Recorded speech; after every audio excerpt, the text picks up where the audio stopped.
Hello students, so we are starting a new chapter, chapter 4. ഹിസ്റ്ററിയിലെ നാലാമത്തെ chapter ആണ്. It's A very interesting chapter and the chapter is titled as British exploitation and resistance. Okay, അപ്പോൾ ഈ പേര് പോലെ തന്നെയുള്ള കാര്യങ്ങളാണ് ഇതിൽ മൊത്തം നമ്മൾ ഡിസ്കസ് ചെയ്യണത്. ബ്രിട്ടീഷ് എക്സ്പ്ലോയിറ്റേഷൻ, അതായത് ബ്രിട്ടീഷുകാർ നമ്മൾ ഇന്ത്യയിൽ വന്നു എങ്ങനെയെല്ലാം ചൂഷണം ചെയ്തു, പിന്നെന്താണ് റെസിസ്റ്റൻസ്, അതിനെല്ലാം നമ്മൾ എങ്ങനെയാണ് ചെറുത്ത് നിന്നത്, എങ്ങനെയാണ് പ്രൊട്ടസ്റ്റ് ചെയ്തത്. അപ്പോൾ ഈ ചാപ്റ്റർ, ഈ പേര് തന്നെ നമുക്ക് രണ്ടായിട്ട് ഡിവൈഡ് ചെയ്യാം. ഈ പേരനുസരിച്ച് രണ്ട് സെക്ഷൻസ് ആയിട്ട് ഡിവൈഡ് ചെയ്യുക, എന്നിട്ട് അതിലെ സബ് സെക്ഷൻസ് പഠിച്ചു പോയാൽ this chapter is completely over. Okay, അപ്പോൾ നോക്കിയേ, ബ്രിട്ടീഷ് എക്സ്പ്ലോയിറ്റേഷൻ ആൻഡ് റെസിസ്റ്റൻസ് ആണ് നമ്മുടെ ചാപ്റ്റർ നെയിം.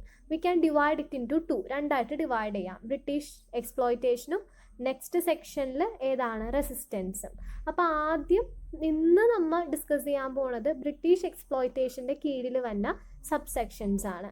അപ്പോൾ ബ്രിട്ടീഷ് എക്സ്പ്ലോയിറ്റേഷൻ എന്ന് പറഞ്ഞിട്ടുണ്ടെങ്കിൽ എന്താണ്, ബ്രിട്ടീഷുകാർ എങ്ങനെയെല്ലാം നമ്മളെ എക്സ്പ്ലോയിറ്റ് ചെയ്തു. ഇന്ത്യയിലോട്ട് ബ്രിട്ടീഷുകാർ വന്നു. ഓൾമോസ്റ്റ് എത്ര വർഷം ഉണ്ടായിരുന്നു ബ്രിട്ടീഷുകാർ? 100 വർഷം ഉണ്ടായിരുന്നു. 100 വർഷം നമ്മൾ ഇന്ത്യനെ ഭരിക്കുകയും അതോടൊപ്പം തന്നെ ചൂഷണം ചെയ്യുകയും ചെയ്ത ആൾക്കാരാണ് ആര്? ഈ ബ്രിട്ടീഷുകാർ.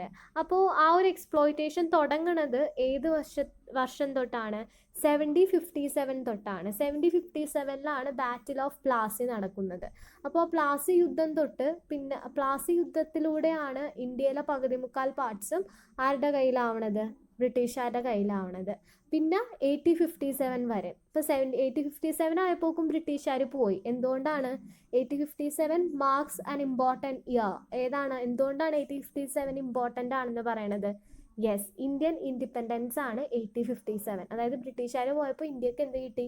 ഇൻഡിപെൻഡൻസ് കിട്ടി എന്നാണ് 1857. അപ്പോൾ ഇന്ത്യൻ വാർ ഓഫ് ഇൻഡിപെൻഡൻസ് വരെയും ആണ് എന്തുള്ളത്? ബ്രിട്ടീഷുകാരുടെ ചൂഷണം നമ്മുടെ ഇന്ത്യയിൽ നിലനിന്നിരുന്നത്. അതായത് 100 വർഷത്തോളം ബ്രിട്ടീഷുകാർ എക്സ്പ്ലോയിറ്റ് ചെയ്തു. അപ്പോൾ അത് ഏതെല്ലാം ഫീൽഡാണെന്ന് നമുക്ക് പഠിക്കണം. ഏതെല്ലാം ഫീൽഡിലാണ് ബ്രിട്ടീഷുകാർ നമ്മൾ എക്സ്പ്ലോയിറ്റ് ചെയ്തതെന്ന് ആസ് ആൻ ഇന്ത്യൻ നമ്മൾ അറിഞ്ഞിരിക്കണം. അതുകൊണ്ടാണ് ഈ ചാപ്റ്റർ. അല്ലാതെ വെറുതെ നിങ്ങൾക്ക് ഇത് പഠിക്കാൻ തരോ? ഇല്ല. We need to know which are the fields in which the British exploits. നമ്മൾ എക്സ്പ്ലോയിറ്റ് ചെയ്ത ഫീൽഡ്, ഫീൽഡ് എന്ന് പറഞ്ഞിട്ടുണ്ടെങ്കിൽ കുറച്ച് മേഖലകളാണ് പഠിക്കാനുള്ളത് കേട്ടോ. അഗ്രികൾച്ചർ, ഇൻഡസ്ട്രി, അങ്ങനെ കുറച്ച് ഏരിയാസ്. ഓക്കെ, അപ്പോൾ അത് നമ്മൾ പഠിക്കും. അപ്പോൾ 100 വർഷമാണ് ബ്രിട്ടീഷുകാർ നമ്മളെ എക്സ്പ്ലോയിറ്റ് ചെയ്തത്. അപ്പോൾ നോക്കിയേ, അതെങ്ങനെയെന്ന് വെച്ചിട്ടുണ്ടെങ്കിൽ ഡയറക്റ്റായിട്ടും ഇൻഡയറക്റ്റായിട്ടും ബ്രിട്ടീഷുകാർ എക്സ്പ്ലോയിറ്റ് ചെയ്തിട്ടുണ്ട്. നമ്മളെ ഇന്ത്യ മൊത്തം എങ്ങനെയായിരുന്നു? നാട്ടുരാജ്യങ്ങളായിട്ട് ഇങ്ങനെ കിടക്കണമായിരുന്നു. അപ്പോൾ ചില നാട്ടുരാജ്യങ്ങൾ എന്ത് ചെയ്തു? ഡയറക്റ്റായിട്ട് ബ്രിട്ടീഷുകാർ കൺട്രോൾ ചെയ്തു.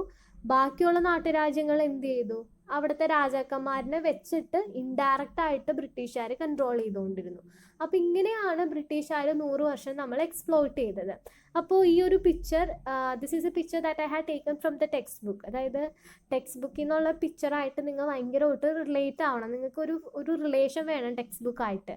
ഇപ്പോൾ ജോഗ്രഫി, ഹിസ്റ്ററി അങ്ങനെയുള്ള ഇതിനൊക്കെ നിങ്ങൾക്ക് എന്താ വേണ്ടത്? ഒരു ഫ്രണ്ട്ലിനെസ് കീപ്പ് ചെയ്യാൻ പറ്റണം ടെക്സ്റ്റ് ബുക്കായിട്ട്. എങ്കിൽ മാത്രമേ നല്ല മാർക്സ് സ്കോർ ചെയ്യാൻ പറ്റുള്ളൂ. ടെക്സ്റ്റ് ബുക്കായിട്ട് ഒരു പരിചയമില്ലാതിരിക്കരുത്, വായിക്കണം. So you could able to gain good marks. Okay, അപ്പോൾ ഇത് അതിൽ നിന്ന് എടുത്തിട്ടുള്ള ഒരു പിക്ചറാണ്. ആ യെല്ലോ ഷെയ്ഡിൽ കൊടുത്തേക്കുന്ന ഏരിയാസ് എല്ലാം ബ്രിട്ടീഷ് കൺട്രോൾ ചെയ്തതാണ്. Almost 63% of India is directly controlled by British. 63% നമ്മുടെ ഇന്ത്യയിലെ ലാൻഡ് ആരാണ് ഡയറക്റ്റായിട്ട് ബ്രിട്ടീഷുകാർ കൺട്രോൾ ചെയ്തു. ബാക്കിയുള്ളതെല്ലാം ഇൻഡയറക്റ്റായിട്ട് രാജാക്കന്മാരെ വെച്ചുകൊണ്ട് ബ്രിട്ടീഷുകാർ കൺട്രോൾ ചെയ്തു. അപ്പോൾ ഇങ്ങനത്തെ ഒരു അവസ്ഥയായിരുന്നു ഇന്ത്യ. സോ അതുകൊണ്ട് തന്നെ as an India in which fields the British had laid it's exploitation. ഏതെല്ലാം ഫീൽഡിലാണ് ബ്രിട്ടീഷ് എക്സ്പ്ലോയിറ്റ് ചെയ്തതെന്ന് നമ്മൾ അറിയണം. അതാണ് നമ്മൾ ഇന്ന് ആദ്യത്തെ ഈ ഒരു ക്ലാസ്സിൽ നോക്കാൻ പോണത്. ഇനി ഇതിൻ്റെ രണ്ടാമത്തെ ക്ലാസ്സിൽ നമ്മൾ എന്താ നോക്കണേന്ന് വെച്ചിട്ടുണ്ടെങ്കിൽ എങ്ങനെയാണ് നമ്മൾ ഇതിനെ ചെറുത്ത് നിന്നത്, the resistance, how we protest against all these exploitation ആണ് അടുത്ത ക്ലാസ്സിൽ നോക്കാൻ പോണത്. സോ ഈ ക്ലാസ്സിൽ നമ്മൾ ഇതാണ് നോക്കുന്നത്. ഓക്കെ, അപ്പോൾ ഈ ഒരു ചാപ്റ്റർ തുടങ്ങുമ്പോൾ തന്നെ എഴുതിയിട്ടുണ്ട് ഒരു എക്സ്ട്രാക്ട് ഈസ് ടേക്കൺ. ആ എക്സ്ട്രാക്റ്റിൽ ഗാംഗുൽ എന്ന് പറയുന്ന ഒരു ഫാമറിൻ്റെ സ്റ്റോറി പറയണേണ്. ഗാംഗുൽ ഒരു ഡയറി ആണ്. അപ്പോൾ ഗാംഗുൽ എഴുതിയേക്കണേണ് ഗാംഗുലിൻ്റെ മോളുടെ വിവാഹമാണ്. ആ വിവാഹത്തിന് ഗാംഗുൽ എന്ന് പറഞ്ഞൊരു ഫാമറാണ്, ഒരു കൃഷിക്കാരനാണ്. അപ്പോൾ ഗാംഗുല് ഈ മാരേജിന് വന്ന ആൾക്കാർക്ക് എന്ത് കൊടുക്കണം, സ്വീറ്റ്സ് കൊടുക്കണ ഒരു കസ്റ്റം ഉണ്ട്. പക്ഷേ ഗാംഗുലിൻ്റെ മോളുടെ വിവാഹത്തിന് കൊടുത്ത സ്വീറ്റ്സ് മധുരമല്ല യൂസ് ചെയ്തത്. മധുരത്തിന് പകരം അയാൾ എന്താ യൂസ് ചെയ്തത്, ശർക്കരയാണ് യൂസ് ചെയ്തത്. അപ്പോൾ വന്ന ആൾക്കാരൊക്കെ ചോദിച്ചു, why Gangul, why you are doing so എന്ന് ചോദിച്ചപ്പോൾ അയാൾ എന്ത് പറഞ്ഞു, I preferred Indian jaggery to British sugar. അതായത് ബ്രിട്ടീഷുകാർ കൊണ്ടുവന്ന ഷുഗറിനേക്കാളും എനിക്കിഷ്ടം എന്താന്നാ പറഞ്ഞത്, ജാഗറി, അതായത് ശർക്കരയാണ്. അതായത് ബഹിഷ്കരണമാണ് ഇവിടെ നടക്കുന്നത്. അതായത് ബ്രിട്ടീഷുകാർ കൊണ്ടുവന്ന സാധനം എനിക്ക് വേണ്ട, ബഹിഷ്കരിക്കുക. ഇതെല്ലാം നമ്മൾ ബ്രിട്ടീഷുകാരുടെ എക്സ്പ്ലോയിറ്റേഷനെതിരെ കാണിച്ച റെസിസ്റ്റൻസ് ആണ്. ഇതിപ്പോൾ ഒരു സാധാരണ ഒരു കൃഷിക്കാരൻ്റെ കാര്യമാണ് ആദ്യം ഇത് തുടങ്ങുമ്പോൾ പറയണത്. അപ്പോൾ നമ്മൾ മനസ്സിലാക്കണം, ഇതുപോലുള്ള ബ്രിട്ടീഷുകാരുടെ എക്സ്പ്ലോയിറ്റേഷനും ഇതുപോലുള്ള കുഞ്ഞു കുഞ്ഞു ചെറുത്ത് നിൽപ്പുകളും നമ്മൾ എന്ത് ചെയ്തിട്ടുണ്ട് ഇന്ത്യക്കാർ. So as an Indian we need to know about this. അതുകൊണ്ടാണ് ഈ ഒരു ചാപ്റ്റർ നിങ്ങൾക്ക്. ഓക്കെ, അപ്പോൾ നമ്മൾ ആദ്യം സ്റ്റാർട്ട് ചെയ്യണേണ് ബ്രിട്ടീഷ് എക്സ്പ്ലോയിറ്റേഷൻ. ഞാൻ പറഞ്ഞു ഈ ചാപ്റ്ററിനെ രണ്ടായിട്ട് ഡിവൈഡ് ചെയ്യാം, ബ്രിട്ടീഷ് എക്സ്പ്ലോയിറ്റേഷനും റെസിസ്റ്റൻസും. ബ്രിട്ടീഷ് എക്സ്പ്ലോയിറ്റേഷൻ ഏതൊക്കെ ഫീൽഡിലാണെന്നാണ് ഈ ക്ലാസ്സിൽ നമ്മൾ ഡിസ്കസ് ചെയ്യുന്നത്. ഓക്കെ, ബ്രിട്ടീഷ് എക്സ്പ്ലോയിറ്റേഷൻ ഏതൊക്കെ ഫീൽഡിലുണ്ടായിരുന്നു, agriculture, textile industry, pottery, tanning, carpentry industry. Okay, ഈ 1 2 3 4 5 6 ഓക്കെ, ഈ 6 ഫീൽഡിലും എന്ത് നടന്നിരുന്നു. ഇതിപ്പോൾ ജസ്റ്റ് മെയിൻ ആയിട്ടുള്ള കാര്യം മാത്രം പറയണുള്ളൂ. ഈ മെയിൻ ഫീൽഡിലാണ് മെയിനായിട്ട് എക്സ്പ്ലോയിറ്റേഷൻസ് ഒക്കെ നടന്നുകൊണ്ടിരുന്നത്. ഇത് അല്ലാതെയും ഒരുപാട് ഫീൽഡിൽ ബ്രിട്ടീഷുകാർ നമ്മൾ എക്സ്പ്ലോയിറ്റ് ചെയ്തിട്ടുണ്ട്. പക്ഷെ എങ്കിലും മെയിൻ ആയിട്ട് നിൽക്കുന്ന ഫീൽഡാണ് agriculture, textile industry, pottery, tanning, carpentry industry. ഇവിടെ എല്ലാത്തിലും ബ്രിട്ടീഷുകാർ കൈയിട്ട് വാരുകയും അവിടെ വർക്ക് ചെയ്യുന്ന ആൾക്കാരെ എല്ലാം നല്ലതുപോലെ ചൂഷണം ചെയ്യുകയും ചെയ്തിട്ടുണ്ട്. ഇന്ത്യയുടെ അടിത്തറയായിരുന്നു അഗ്രികൾച്ചർ. അതിലാണ് ആദ്യം ചെന്ന് എക്സ്പ്ലോയിറ്റ് ചെയ്തത് ബ്രിട്ടീഷുകാർ. അപ്പം ഇനി നമ്മൾ ഇത് ഓരോന്നും എടുത്ത് നോക്കും എങ്ങനെയൊക്കെയാണ് എക്സ്പ്ലോയിറ്റ് ചെയ്തതെന്ന്. അപ്പം ആദ്യത്തേതാണ് അഗ്രികൾച്ചർ. അഗ്രികൾച്ചറിൽ എന്താ ബ്രിട്ടീഷ് ചെയ്തതെന്ന് വെച്ചിട്ടുണ്ടെങ്കിൽ അത് പറയണേ മുമ്പ് നമുക്കറിയണം എങ്ങനെയായിരുന്നു നമ്മുടെ അഗ്രികൾച്ചർ. ബ്രിട്ടീഷുകാർ വന്നേ മുമ്പ് നമുക്കറിയാം ജന്മി കുടിയൻ വ്യവസ്ഥയാണ് ഇവിടെ നിലനിന്നിരുന്നത്. അതായത് ഫാമേഴ്സിന് എന്ത് ചെയ്യും, ഫാമേഴ്സ് എന്തായിരുന്നു, കുടിയന്മാരായിരുന്നു. അവർക്ക് എന്ത് ചെയ്യും, ജന്മിമാർ ലാൻഡ് കൊടുക്കും. ആ ലാൻഡിൽ ഈ ഫാമേഴ്സ് കിടന്ന് വർക്ക് ചെയ്യും. എന്നിട്ട് അവസാന വിളവെടുപ്പിൻ്റെ സമയമൊക്കെ ആകുമ്പോൾ ജന്മിമാർക്ക് എന്ത് കൊടുക്കണം, അവരുടെ ലാൻഡിലല്ലേ വർക്ക് ചെയ്തേക്കണം. പാട്ടത്തിനാണ് ഭൂമി എടുക്കണത്. അപ്പോൾ അതിൻ്റെ ടാക്സ് ആയിട്ട് പൈസ ഇട്ടല്ല കൊടുത്തിരുന്നത് കൃഷിക്കാർ. എന്തായിട്ടാണ് കൊടുത്തിരുന്നത്, അവർ അവിടെ വിളവെടുക്കുന്ന സാധനം എന്തോ, ഇപ്പം ചിലപ്പോൾ ചേമ്പ, ചേന, അല്ലെങ്കിൽ എന്താണ് ഗോതമ്പ, നെല്ല, അതൊക്കെ ആയിട്ട് 1% ആർക്ക് കൊടുക്കേണ്ടി വരും, നമ്മുടെ ഇവർക്ക് പാട്ടത്തിന് ഭൂമി കൊടുക്കണ ജന്മിമാർക്ക് കൊടുക്കേണ്ടി വരും. അപ്പം അങ്ങനെയായിരുന്നു ബ്രിട്ടീഷുകാർ വന്നതിന് മുമ്പ്. പക്ഷെ ബ്രിട്ടീഷുകാർ വന്നിട്ട് ബ്രിട്ടീഷുകാർ അഗ്രികൾച്ചറിൽ കൊണ്ടുവന്ന ആദ്യത്തെ മാറ്റമാണ് എന്ത്, land revenue system. Land revenue system എന്ന് വെച്ചാൽ എന്താണ്, അതായത് ഭൂമി എന്താണ്, ഭൂമിയുണ്ട്, ഭൂമി ചിലപ്പോൾ ഈ ഭൂമിയിൽ നിന്ന് എന്ത് കളക്ട് ചെയ്യും, ടാക്സ് കളക്ട് ചെയ്യും. പണ്ട് സാധനങ്ങളായിട്ടാണ് കളക്ട് ചെയ്തത്. ജന്മി കുടിയൻ സമയത്ത് എങ്ങനെയാണ് കളക്ട് ചെയ്തത്, അവിടെ ഉണ്ടാവുന്ന എന്ത് സാധനമാണോ, നെല്ലുണ്ടായാൽ നെല്ല് കൊടുക്കണം ഈ ജന്മിമാർക്ക്. വേറെ വല്ലതും ഫ്രൂട്ട്സാ വെജിറ്റബിൾസ് ആണ് ഉണ്ടാവണമെങ്കിൽ അത് കൊടുക്കണം. അങ്ങനെയാണ് കളക്ട് ചെയ്തുകൊണ്ടിരുന്നത്. പക്ഷേ ബ്രിട്ടീഷുകാർ വന്നിട്ട് പറഞ്ഞു ലാൻഡിൻ്റെ ടാക്സ്, ലാൻഡിൽ ഒരു കരം വെക്കാൻ തുടങ്ങി. എന്നിട്ട് ഈ ലാൻഡിൻ്റെ ടാക്സ് ഏത് രൂപത്തിലേ വാങ്ങുള്ളൂ ആൾക്കാർ, ക്യാഷിൻ്റെ രൂപത്തിലേ വാങ്ങുള്ളൂ, ക്യാഷിൻ്റെ ഫോമിൽ മാത്രം വാങ്ങുള്ളൂ. അപ്പോൾ അങ്ങനത്തെ ഒരു സിസ്റ്റം കൊണ്ടുവന്നു ആര്, ബ്രിട്ടീഷുകാർ. അപ്പോൾ ബ്രിട്ടീഷുകാർ അഗ്രികൾച്ചറിൽ വന്ന ആദ്യത്തെ മാറ്റം എന്താണ് ബ്രിട്ടീഷുകാർ കൊണ്ടുവന്നത്, ലാൻഡ് റവന്യൂ സിസ്റ്റം. അപ്പോൾ ഇത് മുന്നോട്ട് വെച്ചത്, ഈ ഒരു ആശയം മുന്നോട്ട് വെച്ചത് ബ്രിട്ടീഷ് ഗവർണർ ജനറലായ ലോർഡ് കോൺവാലിസ് ആണ്. അത് ഞാൻ ബ്രാക്കറ്റിലിട്ട് കൊടുത്തിട്ടുണ്ട്, അയാളുടെ പേര് യു ഷുഡ് റിമെമ്പർ. ഓക്കെ, അപ്പോൾ ലാൻഡ് റവന്യൂ സിസ്റ്റം എന്ന് പറഞ്ഞിട്ടുണ്ടെങ്കിൽ ഇത്രേ ഉള്ളൂ, ഒരു ലാൻഡിൽ ഫാമേഴ്സ് വർക്ക് ചെയ്യുന്ന ലാൻഡിൽ നിന്ന് എന്ത് കളക്ട് ചെയ്യുക? ടാക്സ് കളക്ട് ചെയ്യുക. അതാണ് ഈ ലാൻഡ് റവന്യൂ സിസ്റ്റം കൊണ്ട് ഉദ്ദേശിക്കുന്നത്. ഇത് പല പേരിലാണ് ഇന്ത്യയുടെ പല ഭാഗങ്ങളിലും അറിയപ്പെട്ടിരുന്നത്. അതാണ് ആ കൊടുത്തേക്കണം. ഈ 3 തരം ലാൻഡ് റവന്യൂ സിസ്റ്റം കൊടുത്തിട്ടുണ്ട്. അതായത് ലാൻഡ് റവന്യൂ സിസ്റ്റം തന്നെ ഇന്ത്യയിലെ പല ഭാഗങ്ങളിലും പല പേരിലാണ് അറിയപ്പെട്ടിരുന്നത്. ഇവർ തമ്മിൽ കുറച്ചൊക്കെ വ്യത്യാസങ്ങളും ഉണ്ട് കേട്ടോ. ഇപ്പൊ നോക്കിയേ, ബംഗാൾ, ബീഹാർ, ഒറീസ റീജിയനിൽ പെർമനന്റ് ലാൻഡ് റവന്യൂ സെറ്റിൽമെന്റ് എന്ന പേരിലാണ് അറിയപ്പെട്ടത്. സൗത്ത് ഇന്ത്യൻ റീജിയൻസിലാണെങ്കിൽ റോയ്റ്റ് വാരി സിസ്റ്റം എന്ന പേരിലാണ് അറിയപ്പെട്ടിരുന്നത്. നോർത്ത് വെസ്റ്റ് റീജിയൻസിലാണെങ്കിൽ എന്ത് പേരിലാണ് അറിയപ്പെട്ടിരുന്നത്? മഹൽവാരി സിസ്റ്റം. അപ്പോൾ നിങ്ങൾക്ക് ഇതെല്ലാം സെയിം ആണെങ്കിൽ പോലും ഇവർ തമ്മിൽ കുറച്ച് ഡിഫറൻസസ് കാട്ടുന്നുണ്ട്.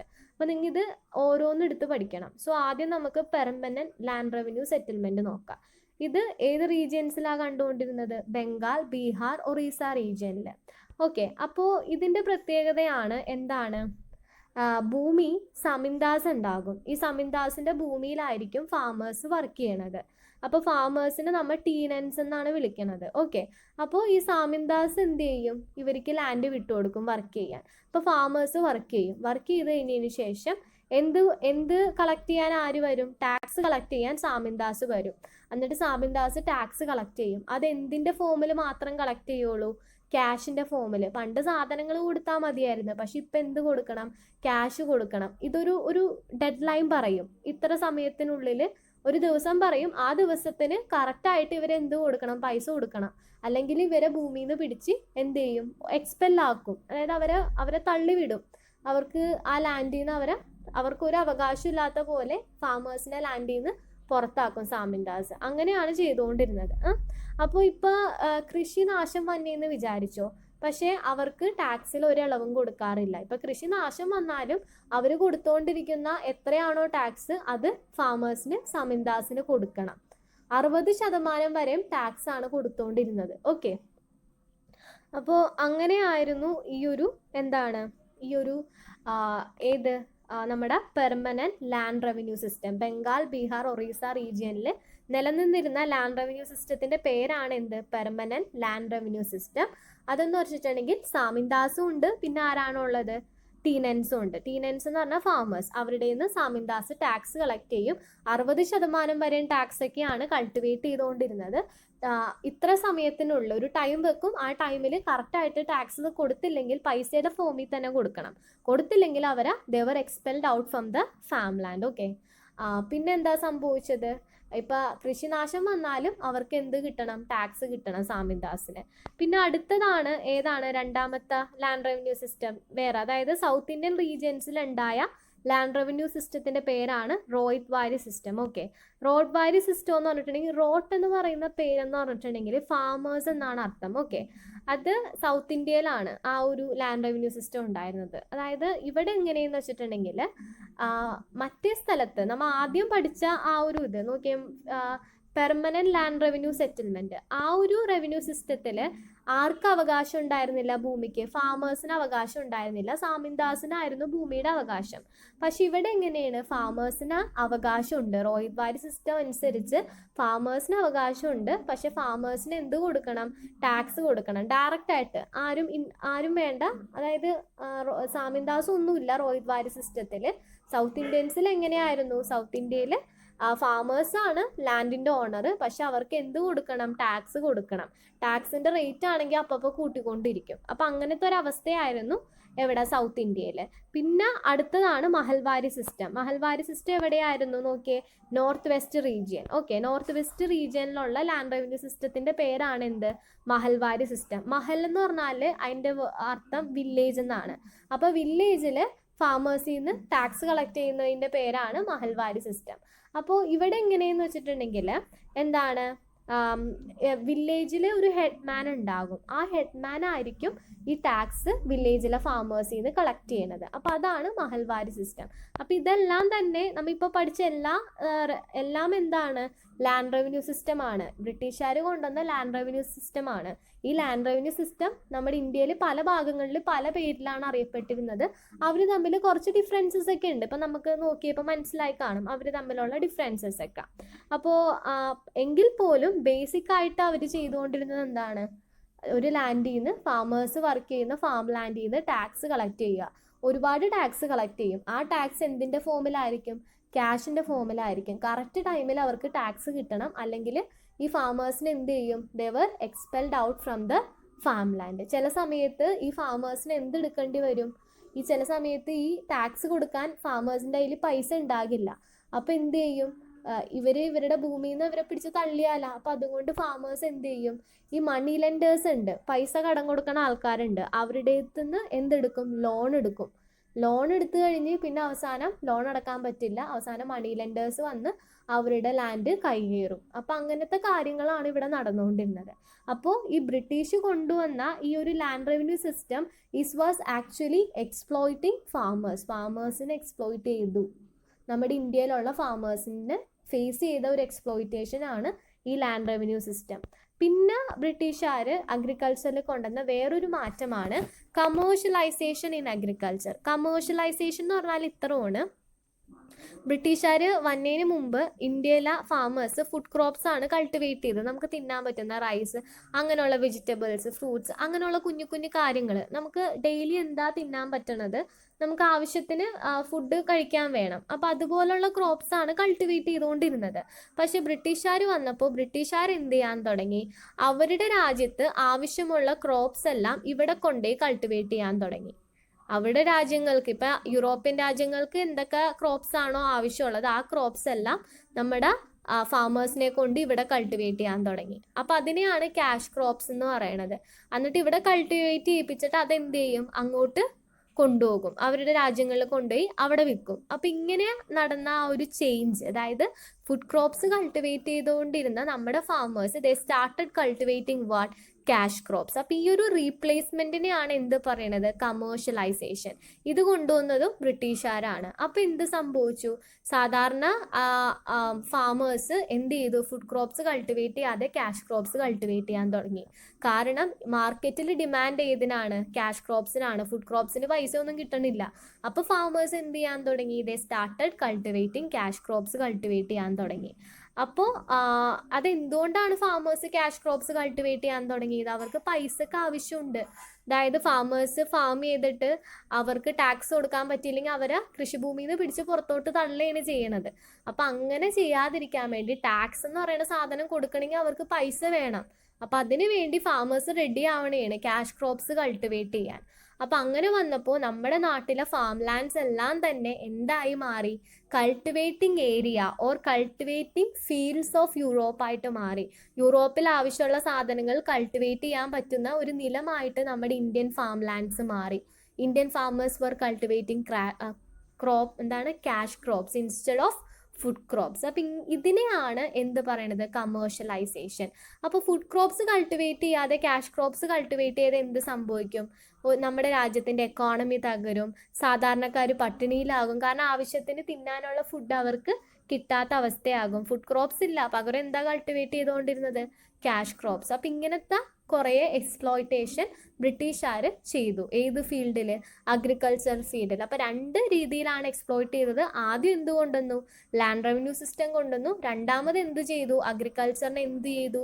കമേഴ്ഷ്യലൈസേഷൻ ചെയ്തു. കമേഴ്ഷ്യലൈസേഷൻ എന്ന് പറഞ്ഞാൽ ഫുഡ് ക്രോപ്സിന് എന്തായിട്ട് മാറ്റി? ക്യാഷ് ക്രോപ്സ് ആയിട്ട് മാറ്റി. നോക്കിയേ, ഇതൊക്കെ എക്സാമ്പിളാണ്. ബംഗാളിലും ബീഹാറിലും ക്യാഷ് ക്രോപ്സിൻ്റെ എക്സാമ്പിളാണ്. ഇൻഡിഗോ കൾട്ടിവേറ്റ് ചെയ്തു. മഹാരാഷ്ട്രയും പഞ്ചാബിൽ എന്ത് കൾട്ടിവേറ്റ് ചെയ്തു? Cotton. Sugar cane Uttar Pradesh. Tea Assam Kerala. Jute Bengal. Wheat Punjab. ഇത് നിങ്ങൾ പഠിക്കണം, കാരണം ഇത് മാത്സ് ഫോളോയിങ് ഒക്കെ ആയിട്ട് വരും. So you need to study this. Okay, moving to the next section. അതായത് നെക്സ്റ്റ് ഏരിയ ആണ് ബ്രിട്ടീഷ് എക്സ്പ്ലോയിറ്റ് ചെയ്തിട്ടുള്ള നെക്സ്റ്റ് ഏരിയ ആണ് ടെക്സ്റ്റൈൽ ഇൻഡസ്ട്രി. അതായത് നമ്മുടെ ഈ തുണിക്കച്ചവടം ഇല്ലേ, അപ്പോൾ ആ ഒരു മേഖലകളിൽ, ഈ വസ്ത്ര മേഖലകളിൽ എങ്ങനെയാണ് ബ്രിട്ടീഷ് എക്സ്പ്ലോയിറ്റ് ചെയ്തിരുന്നത്? ആദ്യം അഗ്രികൾച്ചർ നമ്മൾ നോക്കി, സെക്കൻഡ് ഇസ് ടെക്സ്റ്റൈൽ ഇൻഡസ്ട്രി. അതിൽ രണ്ട് തരത്തിലുള്ള മാറ്റങ്ങളാണ് കൊണ്ടുവന്നത്. അഗ്രികൾച്ചർ പഠിച്ചപ്പോഴും നമ്മൾ പറഞ്ഞു രണ്ട് തരത്തിലുള്ള മാറ്റങ്ങൾ കൊണ്ടുവന്നിട്ടാണ് സാധാരണ കൃഷിക്കാരെ ബ്രിട്ടീഷുകാരെ എക്സ്പ്ലോയിറ്റ് ചെയ്തതെന്ന് പഠിച്ചു. എന്തൊക്കെയായിരുന്നു ആ രണ്ടെണ്ണം? കമേഴ്ഷ്യലൈസേഷൻ ഇൻ അഗ്രികൾച്ചറും പിന്നെ നമ്മുടെ ലാൻഡ് റവന്യൂ സിസ്റ്റവും കൊണ്ടുവന്നു. അപ്പോൾ ഇതിലെന്താണെന്ന് വെച്ചിട്ടുണ്ടെങ്കിൽ എന്ത് ചെയ്തു? ദേ സ്റ്റാർട്ടഡ്, ആദ്യത്തെ ഒരു ചേഞ്ച് എന്ന് പറഞ്ഞിട്ടുണ്ടെങ്കിൽ ദേ സ്റ്റാർട്ടഡ് ഓർ ദ ബ്രിട്ടീഷ് എന്ത് ചെയ്തു? Import machine made textile from Britain. ബ്രിട്ടനിൽ നിന്ന് എന്ത് കൊണ്ടുവന്നു? Machine made textiles. അവിടെ മെഷീൻസിൽ ഉണ്ടാക്കുന്ന എന്താണ് തുണികളെല്ലാം എന്ത് ചെയ്തു? വസ്ത്രങ്ങളെല്ലാം അവിടെ നിന്ന് നമ്മുടെ നാട്ടിലോട്ട് ഇമ്പോർട്ട് ചെയ്തു കൊണ്ടുവന്നു. എന്നിട്ട് അത് ഇന്ത്യൻ മാർക്കറ്റിൽ ഭയങ്കര ചീപ്പ് റേറ്റ്സിൽ എന്ത് കൊടുത്തു? അതായത് ഇത്ര നാള് എങ്ങനെയായിരുന്നു ഇന്ത്യയിലെ വസ്ത്രങ്ങൾ? അതായത് ഇന്ത്യൻ വ്യൂവേഴ്സ് ആണ് ഈ ജോലി ചെയ്തിരുന്നത്. ഇന്ത്യൻ വ്യൂവേഴ്സ് അവർ നെയ്ത് എടുത്ത വസ്ത്രങ്ങളാണ് നമ്മൾ യൂസ് ചെയ്തിരുന്നത്. പക്ഷേ ബ്രിട്ടീഷുകാർ എന്ത് ചെയ്തു? പുറത്തുനിന്ന് ഇമ്പോർട്ട് ചെയ്തു. ഡ്രസ്സ് ഇമ്പോർട്ട് ചെയ്തപ്പോൾ, മെഷീനിൽ മെയ്ഡ് ചെയ്തിട്ടുള്ള വസ്ത്രങ്ങൾ ഇങ്ങോട്ട് ഇമ്പോർട്ട് ചെയ്തപ്പോൾ അത് ഇന്ത്യൻ മാർക്കറ്റിൽ വളരെ പൈസ കുറവിന് അവൈലബിൾ ആയി. അപ്പോൾ ആൾക്കാർ ഏതിനെ ഡിപ്പെൻഡ് ചെയ്യും? ഇന്ത്യൻ വ്യൂവേഴ്സ് ഉണ്ടാക്കിയ വസ്ത്രങ്ങൾ ഡിപ്പെൻഡ് ചെയ്യോ, അല്ലെങ്കിൽ ബ്രിട്ടീഷുകാർ കൊണ്ടുവന്ന വസ്ത്രങ്ങൾ വാങ്ങോ? അവർ കൊണ്ടുവന്നതേ വാങ്ങുള്ളൂ ബ്രിട്ടീഷുകാർ. കാരണം എന്താണെന്ന് വെച്ചിട്ടുണ്ടെങ്കിൽ അതിന് ഭയങ്കര ചീപ്പ് റേറ്റ് ആയിരുന്നു. പിന്നെ രണ്ടാമത്തെ കാര്യം എന്ന് പറഞ്ഞിട്ടുണ്ടെങ്കിൽ ട്രാൻസ്പോർട്ടേഷൻ ഫെസിലിറ്റീസ് എക്സ്പാൻഡ് ചെയ്തു. നമ്മുടെ ഇവിടെ ട്രാൻസ്പോർട്ടേഷൻ ഫെസിലിറ്റീസ് ഉണ്ടായിരുന്നു, എങ്കിൽ പോലും അത്രക്ക് വലിയ പ്രോഗ്രസ് ഒന്നും ഉണ്ടായിരുന്നില്ല. ബ്രിട്ടീഷുകാർ എന്ത് ചെയ്തു? ട്രാൻസ്പോർട്ടേഷൻ ഫെസിലിറ്റീസ് എക്സ്പാൻഡ് ചെയ്തു. മേജർ ആയിട്ട് റെയിൽവേയുടെ എക്സ്പാൻഷൻ നടത്തി. അപ്പോൾ റെയിൽവേയുടെ എക്സ്പാൻഷൻ നടത്തിയപ്പോൾ എന്ത് സംഭവിച്ചു? ഇവർ കൊണ്ടുവന്ന തുണികൾ, ഇവർ കൊണ്ടുവന്ന പുറത്തുനിന്ന് ഇമ്പോർട്ട് ചെയ്യുന്ന ഈ മെഷീൻ മെയ്ഡ് ടെക്സ്റ്റൈൽസ് സാധാരണ റിമോട്ട് വില്ലേജസിൽ വരെയും എത്തി. ഇന്ത്യയുടെ റിമോട്ട് വില്ലേജസിലും എത്തി. അപ്പോൾ സിറ്റീസിൽ മാത്രമല്ല, ഈ ബ്രിട്ടീഷുകാരുടെ ഈ ടെക്സ്റ്റൈൽസ് എല്ലാ ഏരിയാസിലും, ഓൾമോസ്റ്റ് ഇന്ത്യയിലെ എല്ലാ പാർട്ടിലും, ഈവൻ ഇൻ ഇൻറ്റീരിയർ വില്ലേജസിൽ പോലും എത്തി. അപ്പോൾ അങ്ങനെ വന്നപ്പോൾ എന്താണ്? എല്ലാവരും യൂസ് ചെയ്യുന്നത് ബ്രിട്ടീഷുകാരുടെ ഈ ഇമ്പോർട്ടഡ് ടെക്സ്റ്റൈൽസ് ആണ്. ഇന്ത്യൻ വ്യൂവേഴ്സിൻ്റെ ആരും യൂസ് ചെയ്യുന്നില്ല. അപ്പോൾ ഇന്ത്യൻ വ്യൂവേഴ്സ് എന്ത് ചെയ്തു? സാധാരണ ഈ നമ്മുടെ ട്രഡീഷണൽ ആയിട്ടുള്ള ഇന്ത്യൻ വ്യൂവേഴ്സ് അവരെന്ത് ചെയ്തു? ആ ജോലി നിർത്തിയിട്ട് ഏത് മേഖലകളിലോട്ട് പ്രവേശിച്ചു? ഫാമിങ്ങിലോട്ട് പ്രവേശിച്ചു. ഫാമിങ്ങിൽ ഒരുപാട് നമ്മൾ നേരത്തെ പഠിച്ചായിരുന്നു, ഫാമിങ്ങിൽ ഫാമേഴ്സ് ഒന്നാമത് ഒരുപാട് പ്രശ്നങ്ങൾ നേരിടുന്ന സമയമാണ്. അതിൻ്റോടൊപ്പം ഈ ഇന്ത്യൻ വ്യൂവേഴ്സ് അവരുടെ ജോലി വിട്ടിട്ട് ഫാമിങ്ങിലോട്ട് എൻ്റർ ചെയ്യുമ്പോൾ എന്ത് സംഭവിക്കും? ഫാമേഴ്സിൻ്റെ എണ്ണം കൂടും, അവർ തമ്മിൽ കോമ്പറ്റീഷൻ വരുന്നു. അതോടൊപ്പം തന്നെ ഫാം ലാൻഡ് ഫ്രാഗ്മെൻറ്റഡ് ആകുന്നു, ഡിവിഷൻ സംഭവിക്കുന്നു. ഒരുപാട് പേര് വരുമ്പോൾ ഫാം ലാൻഡ് ഇങ്ങനെ വിഭജിക്കപ്പെടുന്നു ഓരോരോ കുഞ്ഞു പീസായിട്ട്. അപ്പം അങ്ങനെ വരുമ്പോൾ എന്ത് സംഭവിക്കും? നമ്മുടെ ഈ അഗ്രികൾച്ചർ ലാൻഡിൻ്റെയൊക്കെ ഫെർട്ടിലിറ്റി നഷ്ടപ്പെടും. അപ്പം അങ്ങനത്തെ ഒരുപാട് പ്രശ്നങ്ങൾ ഇന്ത്യൻ വ്യൂവേഴ്സിനും ആര് വരുത്തി? ബ്രിട്ടീഷ് വരുത്തി. So this is the way how the British exploited the textile industry. നമ്മുടെ ഇന്ത്യൻ വ്യൂവേഴ്സിനെ എങ്ങനെയാണ് എക്സ്പ്ലോയിറ്റ് ചെയ്തത്? അവസാനം ഇവരെടുത്ത ഓരോരോ ഐഡിയാസ് കാരണം, ഓരോരോ കാര്യങ്ങൾ കാരണം എന്ത് സംഭവിച്ചു? ഈ ഇന്ത്യൻ വ്യൂവേഴ്സിന് അവരുടെ ജോലി തന്നെ ഉപേക്ഷിക്കേണ്ടി വന്നു. അവസാനം എന്ത് സംഭവിച്ചു? ഫാം ലാൻഡ് വരെയും ഫ്രാഗ്മെൻറ്റഡ് ആയി. അപ്പോൾ ഇത്തരം കാര്യങ്ങളാണ് ടെക്സ്റ്റൈൽ ഇൻഡസ്ട്രീസിൽ വന്ന മാറ്റങ്ങൾ. ഓക്കെ, അപ്പോൾ ടെക്സ്റ്റൈൽ സെൻറ്റേഴ്സിന് കുറച്ച് എക്സാമ്പിൾസ് നിങ്ങൾ പഠിച്ചു വെക്കണം. That is Murshidabad and Dhaka. So when നിങ്ങളുടെ എക്സാമിന് if there's a question arise like that, name any textile centers in India എന്ന് ചോദിക്കുമ്പോൾ you should able to answer that is ഏതാണ്? മുർഷിദാബാദ് ആൻഡ് ധാക്ക. അങ്ങനെ പറയാൻ പറ്റണം. ഓക്കെ, അപ്പോൾ കുഞ്ഞു കുഞ്ഞു ക്വസ്റ്റ്യൻസ് ആണെങ്കിലും അത് വിട്ടുപോകാതെ പഠിക്കണം. ഓക്കെ, അപ്പോൾ ഇതാണ് സെക്കൻഡ് ഫീൽഡ്. ഇനി വേറെ ഫീൽഡിലും ബ്രിട്ടീഷുകാർ എക്സ്പ്ലോയിറ്റേഷൻ നടത്തിയിരുന്നു. ഇത് is A picture from your text book. അതായത് ബ്രിട്ടീഷുകാർ, ഞാൻ പറഞ്ഞു, റെയിൽവേ എക്സ്പാൻഡ് ചെയ്തു. അപ്പോൾ റെയിൽവേ എക്സ്പാൻഡ് ചെയ്തപ്പോഴാണ് വസ്ത്രങ്ങൾ എവിടെയും എത്തി? സാധാരണ ഇൻറ്റീരിയർ വില്ലേജസിലെത്തി. അപ്പോൾ അതിന് വേണ്ടി യൂസ് ചെയ്തിരുന്ന ഒരു ട്രെയിനിൻ്റെ പിക്ചറാണ്. സോ ഇനി ഏതൊക്കെ ഫീൽഡിലാണ് exploitation? Pottery field. Pottery means pot making. സാധാരണ പോട്ട് ഉണ്ടാക്കില്ലേ, ആ ഒരു ഫീൽഡിൽ എന്താ ചെയ്തതെന്ന് വെച്ചിട്ടുണ്ടെങ്കിൽ, നമ്മുടെ ഇന്ത്യയിൽ പണ്ട് ഉപയോഗിച്ചിരുന്നത്, ബ്രിട്ടീഷ് വന്നതിന് മുമ്പ് നമ്മൾ യൂസ് ചെയ്തിരുന്നത് സാധാരണ മൺകലങ്ങളൊക്കെയാണ് യൂസ് ചെയ്തിരുന്നത്. പക്ഷെ ബ്രിട്ടീഷ് എന്ത് ഇങ്ങോട്ട് ഇമ്പോർട്ട് ചെയ്തു? അലൂമിനിയം വെസൽസ് കൊണ്ടുവന്നു. അലൂമിനിയം വെസൽസ് കൊണ്ടുവരുമ്പോൾ പൊട്ടിപ്പോണ ചട്ടി യൂസ് ചെയ്യോ, അല്ലെങ്കിൽ അലൂമിനിയം വെസൽസ് യൂസ് ചെയ്യോ? കൂടുതലായിട്ട് അലൂമിനിയം വെസൽസ് യൂസ് ചെയ്യും. അപ്പോൾ സാധാരണ പോട്ടറിയിൽ ജോലി ചെയ്തിരുന്ന ആൾക്കാരുടെ ജോലി കുഞ്ഞിതായിട്ട് നഷ്ടപ്പെടാൻ തുടങ്ങി. പിന്നെ നാലാമതാണ് ടാനിങ്. ടാനിങ് എന്ന് പറഞ്ഞിട്ടുണ്ടെങ്കിൽ ഇങ്ങനെ ചെമ്മരിയാടിൻ്റെ ലെതറൊക്കെ യൂസ് ചെയ്ത് ഒരുപാട് ജോലിയിൽ ഏർപ്പെട്ടിരുന്ന ആൾക്കാരുണ്ടായിരുന്നു. ഇപ്പോൾ ഷൂ മേക്കിംഗ് ആയാലും പിന്നെന്താണ് ബാഗ്സ് അങ്ങനെയുള്ള കാര്യങ്ങളൊക്കെ മേക്ക് ചെയ്യാൻ ലെതർ അവരിങ്ങനെ ടാൻ ചെയ്തെടുക്കുമായിരുന്നു. പക്ഷേ ഈ ഷീപ്പിൻ്റെ ഈ ലെതർ ടാൻ ചെയ്തെടുക്കണ ജോലിയിൽ ഏർപ്പെട്ട ഒരുപാട് പേർക്കും എന്ത് സംഭവിച്ചു, തിരിച്ചടി കിട്ടി. കാരണം എന്ന് വെച്ചിട്ടുണ്ടെങ്കിൽ ഇവർ ചെയ്യുന്ന ഈ ഒരു റോ മെറ്റീരിയൽ, അതായത് ഈ ഷീപ്പിൻ്റെ ആ ഒരു ഹെയർ അല്ലെങ്കിൽ ആ ഒരു ലെതർ എങ്ങോട്ട് അവർ എക്സ്പോർട്ട് ചെയ്യാൻ തുടങ്ങി, യൂറോപ്യൻ കൺട്രീസിലോട്ട് എക്സ്പോർട്ട് ചെയ്യാൻ തുടങ്ങി. അപ്പോൾ ഇവിടെ നമുക്ക് ആവശ്യമുള്ള സാധനങ്ങൾ കിട്ടാതെയായി, ലെതർ കൊണ്ട് യൂസ് ചെയ്തിട്ടുള്ള ബാഗ്സും ഷൂസും ഒന്നും കിട്ടാതെയായി. കാരണം അവർ ഈ ലെതറൊക്കെ എങ്ങോട്ട് എക്സ്പോർട്ട് ചെയ്തു, അവരുടെ രാജ്യത്തോട്ട് എക്സ്പോർട്ട് ചെയ്തു. അപ്പോൾ അങ്ങനെ വന്നപ്പോൾ ടാനിങ് ഫീൽഡിലും ഒരുപാട് എക്സ്പ്ലോയിറ്റേഷൻ ആര് നടത്തി, ബ്രിട്ടീഷുകാർ നടത്തി. ഇനി the fifth field is carpentry. Carpentry എന്ന് പറഞ്ഞാൽ you know what is carpentry. അപ്പോൾ ആ ജോലിക്കും അതിലും ഏർപ്പെട്ട ഒരുപാട് ആൾക്കാരുണ്ടായിരുന്നു ഇന്ത്യയിൽ. പക്ഷേ ഇവരെന്ത് ചെയ്തു, പുറത്തുനിന്ന് എന്ത് കൊണ്ടുവന്നു, മെഷീൻ മെയ്ഡ് ആയിട്ടുള്ള മെറ്റൽസ് കൊണ്ടുവന്നു. മെഷീൻ കൊണ്ട് ഉണ്ടാക്കിയ മെറ്റൽസ്, സാധാരണ ഇൻസ്ട്രുമെൻറ്റ്സ് യൂസ് ചെയ്തിട്ടാണ്, ടൂൾസ് ഉപയോഗിച്ചുകൊണ്ടാണ് നമ്മുടെ കാർപ്പൻട്രി ചെയ്തുകൊണ്ടിരുന്നത്, കാർപ്പൻറ്റേഴ്സ് ജോലി ചെയ്തുകൊണ്ടിരുന്നത്. പക്ഷേ ബ്രിട്ടീഷുകാർ അവരുടെ രാജ്യത്ത് നിന്ന് എന്ത് ഇങ്ങോട്ട് ഇറക്കുമതി ചെയ്തു, they started importing machine made ആയിട്ടുള്ള ടൂൾസ് ഇങ്ങോട്ട് കൊണ്ടുവന്നു. അപ്പോൾ അതും ഒരു തിരിച്ചടിയായിരുന്നു. So this is the way in which the British exploited Indian workers. ഇപ്പോൾ ഫാമേഴ്സിനെ നമ്മൾ പഠിച്ചു. പിന്നെന്താണ്, ടെക്സ്റ്റൈൽ ഇൻഡസ്ട്രി, ഇന്ത്യൻ വീവേഴ്സിനെ എങ്ങനെ എക്സ്പ്ലോയിറ്റ് ചെയ്തു, പോട്രി ഫീൽഡ് എങ്ങനെ എക്സ്പ്ലോയിറ്റ് ചെയ്തു, ടാനിങ് ഫീൽഡിൽ എങ്ങനെയാണ് എക്സ്പ്ലോയിറ്റേഷൻ സംഭവിച്ചത്, കാർപ്പൻട്രിയിൽ. ഇനി വൺ മോർ മേജർ ഏരിയ ഉണ്ട്, അതാണ് ഇൻഡസ്ട്രിയൽ വർക്കേഴ്സ്. ഇൻഡസ്ട്രിയൽ വർക്കേഴ്സ് എന്ന് പറഞ്ഞിട്ടുണ്ടെങ്കിൽ വി നോ ദാറ്റ് ഇന്ത്യയിൽ ഇൻഡസ്ട്രി ഒന്നും അങ്ങനെ ഉണ്ടായിരുന്നില്ല. It is British who invent or who establish industry in India. ഇന്ത്യയിൽ ഇൻഡസ്ട്രി കൊണ്ടുവന്നത് തന്നെ ബ്രിട്ടീഷുകാരാണ്. അതായത് ഒരു 19th സെഞ്ച്വറി ആകുമ്പോഴാണ് മോഡേൺ ഇൻഡസ്ട്രീസ് ഇന്ത്യയിൽ വരാൻ തുടങ്ങുന്നത്. അപ്പോൾ ഇൻഡസ്ട്രി ബ്രിട്ടീഷുകാർ കൊണ്ടുവന്നപ്പോൾ എന്ത് സംഭവിച്ചു, അവിടെ എങ്ങനെയാണ് എക്സ്പ്ലോയിറ്റേഷൻ സംഭവിച്ചതെന്നാണ് ഇതിൽ നോക്കാൻ പോകുന്നത്. അതായത് ബ്രിട്ടീഷുകാർ 19th സെഞ്ച്വറിയിൽ വാട്ട് ഹാപ്പൻസ്, ഈ മോഡേൺ ഇൻഡസ്ട്രി ഇവിടെ എക്സ്റ്റാബ്ലിഷ് ചെയ്തു. അപ്പോൾ ആദ്യം അവർ എക്സ്റ്റാബ്ലിഷ് ചെയ്തത് പ്ലാന്റേഷൻ ആയിരുന്നു. പ്ലാന്റേഷൻ എന്ന് പറഞ്ഞിട്ടുണ്ടെങ്കിൽ എന്താണ്, ഒരു ഏരിയയിൽ, ഒരു വലിയ ഏരിയയിൽ ഒരു ക്രോപ്പ് തന്നെ നടുന്നതിനെയാണ് പ്ലാന്റേഷൻ എന്ന് പറയുന്നത്. ഇപ്പോൾ ഫോർ എക്സാമ്പിൾ 100 ഏക്കർ ലാൻഡിൽ ഞാൻ മൊത്തം വാഴ കൃഷി ചെയ്തു. അപ്പം അങ്ങനെ ഒരു വലിയ ഒരു പർട്ടിക്കുലർ ഏരിയയിൽ ഞാൻ ഒരു കൃഷി തന്നെ ചെയ്യുന്നു, ഒരു സാധനം തന്നെ ഞാൻ കൃഷി ചെയ്യുകയാണെങ്കിൽ അതിനെ പ്ലാന്റേഷൻ എന്ന് പറയും. അപ്പം അങ്ങനത്തെ ആ ഒരു വ്യവസ്ഥ കൊണ്ടുവന്നു. ഇപ്പം ടീ ആയാലും കോഫി ആയാലും ബനാന ആയാലും അങ്ങനത്തെ പ്ലാന്റേഷൻ ചെയ്യുമ്പോൾ അവിടെ വർക്കേഴ്സിൻ്റെ ആവശ്യമൊക്കെ വന്നിട്ടുണ്ട്. അപ്പം ആദ്യം ഇവർ കൊണ്ടുവന്നത് ഏതാണ്, പ്ലാന്റേഷൻ ആണ്. പിന്നെ പിന്നെ പയ്യെ അവരെന്തൊക്കെ കൊണ്ടുവന്നു, ടെക്സ്റ്റൈൽ ഇൻഡസ്ട്രി കൊണ്ടുവന്നു, ജൂട്ട് ഇൻഡസ്ട്രി കൊണ്ടുവന്നു, സ്റ്റീൽ ഇൻഡസ്ട്രി കൊണ്ടുവന്നു, പേപ്പർ ഇൻഡസ്ട്രി കൊണ്ടുവന്നു. സോ അങ്ങനെ ഇന്ത്യയിൽ മൊത്തം ഇൻഡസ്ട്രീസ് ആയി. അപ്പോൾ ഇൻഡസ്ട്രീസ് വരുമ്പോൾ അവിടെ എന്തിൻ്റെ ആവശ്യം വന്നിട്ടുണ്ട്, വർക്കേഴ്സിൻ്റെ ആവശ്യം വന്നിട്ടുണ്ട്. അപ്പോൾ ഇന്ത്യൻ ഇൻഡസ്ട്രിയിൽ വർക്കേഴ്സിനെയാണ് ഇവർ എക്സ്പ്ലോയിറ്റ് ചെയ്തത് ബ്രിട്ടീഷ്. എങ്ങനെയെന്ന് വെച്ചിട്ടുണ്ടെങ്കിൽ ഈ വർക്കേഴ്സിന്, ഇൻഡസ്ട്രിയിൽ വർക്ക് ചെയ്യുന്ന വർക്കേഴ്സിന് ചീപ്പായിട്ടുള്ള ചീപ്പ് അല്ലെങ്കിൽ ലോങ് ആയിട്ടുള്ള വർക്കിംഗ് അവേഴ്സ് ആയിരിക്കും. ഒരുപാട് നേരം അവർക്ക് പണിയെടുക്കേണ്ടി വരും. പക്ഷെ അതിനനുസരിച്ചുള്ള കൂലി അവർക്ക് കിട്ടത്തില്ല. ലോ വേജസ് ആയിരുന്നു, വളരെ കുറഞ്ഞ വേജസ് ആണ് കിട്ടിക്കൊണ്ടിരുന്നത്.